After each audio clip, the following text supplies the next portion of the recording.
Hello everyone, Robert-Thomas Gumersell here, President of Politically Active, and today I am joined with Dr. Maryam Mohammadkhani. Thank you for having me. No problem, thank you for being here with us today. My first question that I have for you today is, how's your campaign going so far? It's going great. I'm getting out there, I'm meeting people, I'm hearing a lot of stories, a lot of great things that our kids are achieving, and I'm hearing a lot of the challenges our families are having. So it's been really great so far. That's great. My next question is, why are you running for another term with school board? Well, we have a lot of issues in our district. As I said, we have a lot of success stories, but 6 out of 10 kids are not able to read and do math on grade level, and that's very concerning. It's a critical issue, and it needs to be addressed. I need another 3 years. This is what I do. I have the skills, I have the resources, and I have the time it's going to take, and the strength it's going to take to give it the proper attention and the right sort of leadership. That's a good answer. The next question is, a large reason why you ran was because you didn't like computers replacing teachers. That's right. Do you have any ideas to keep in-person classes the same? And if so, what are those ideas? Well, we've balanced technology, but we're not done. Because what we need to bring is more printed resources and material. Not just because it helps our teachers, but because it bridges with the home. Think about this. When you have a book, not just a piece of paper, right? Not just printed, worksheet. When you have a book, you have a sense of where you were, where you are, and where you're going. Right. And that's really, from a developmental standpoint, important for the learning process.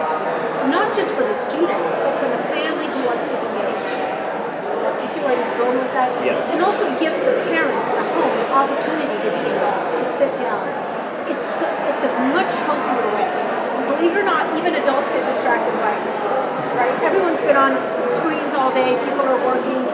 It's just a much more positive way to bring families together. I'm also a big fan of planners.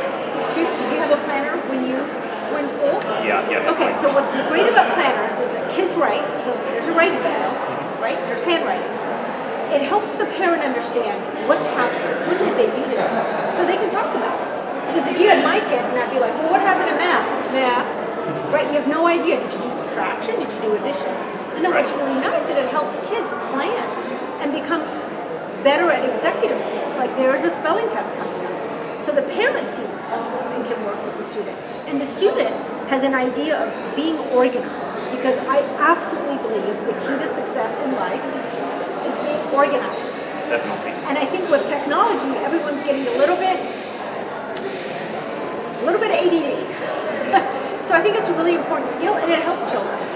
And so that's another thing I'd like to see. So it's not just textbooks. It's just bringing some of those traditional key things that we know help the student and help the family. Very good answer. Thank you. Next up is, you mentioned that you worried about children's mental health and the ability to learn. Do you plan to do anything about children's mental health in public schools? Yes, I absolutely do.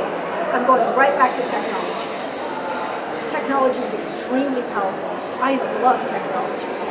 But children need to be introduced to technology in a way where they are able to use it as a tool, right?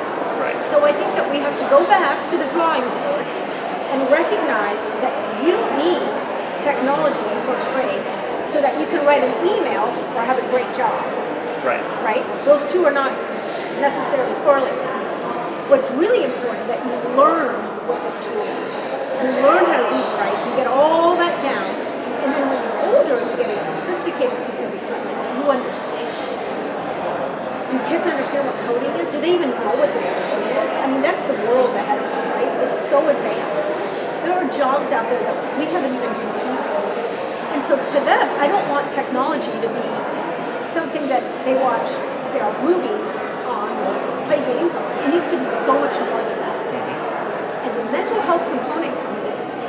There is so much detriment to sitting in front of the screen. We talked about this a little earlier. If you get up and go outside and walk for 45 minutes, this is what happens to your mental health. Just naturally. Yeah. Just getting outside. So let's put the screens out and go outside. I I'm a big fan of getting cell phones out of the classrooms.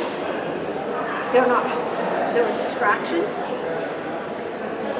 Do you believe me when I say it's a distraction? It's a distraction. I do. Yes. It's not just your math apps, it's also your games and everything else you have on your phone. Yes. And it's almost like, even if it's off, the minute it buzzes, like, whoop, everything goes there. Your attention span goes here. Right, it goes there.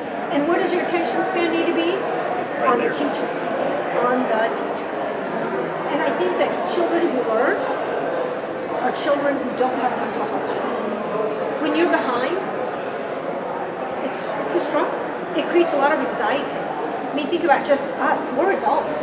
If I'm not able to do something, if I'm supposed to understand something and I don't, I immediately get anxious. Yeah.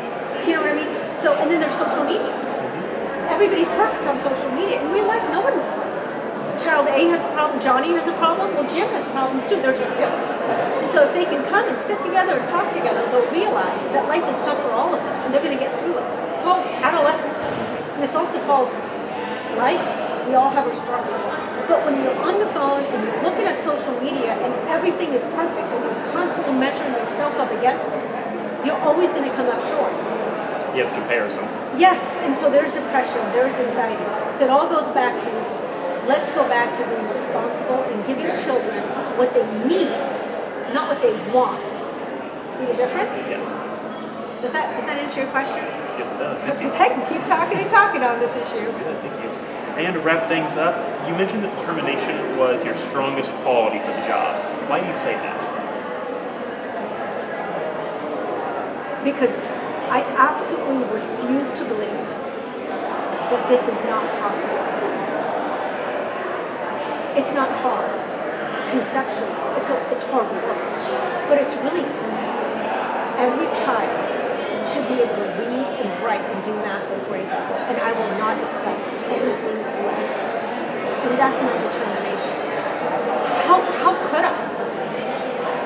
Because if you can't read and write and do math, if you can't do basic algebra, you're not going to be able to keep down a job, you can't pay your bills, you can't understand the pit of interest rates that you fall in that you can never come out of, and that's just a life of poverty, it's a life of suffering, and it's endless.